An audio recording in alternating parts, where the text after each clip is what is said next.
Organization Education Hope Foundation has urged the government to improve funding to juvenile correctional facilities in order to equip them with life skills.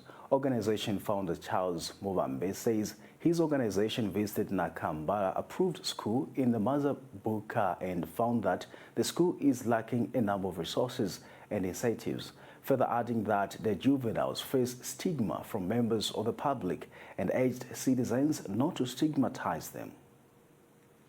We visited Nakambala approved school, that was last year in August.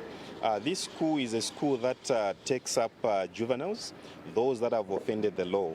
They go to Nakambala approved school with an age limit of up to 21. So now these children, when they go there, they are given some of the programs like psychosocial counseling, and also they are given some other programs like vocational education. And then some of the challenges that they have really is funding. There are a lot of programs that they have, but they cannot manage. A lot of materials that they need for educational purposes, but they cannot manage. They also need educational materials in terms of life skills. They need more equipment. They also need some of the materials that has to do with tailoring, carpentry, joinery. But then without this funding, it is very difficult for them to have that education, because their education is not really in the budget, the national budget.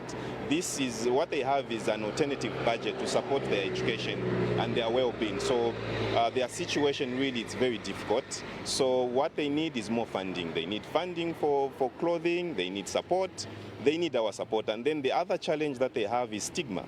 There's a lot of stigma around the community because they have offended the law. But then what we know is that there are a lot of children who are offending the law, except that they haven't been caught up. So even that stigma, that environment where they can go back and reintegrate into a very conducive environment, it will be very good for them.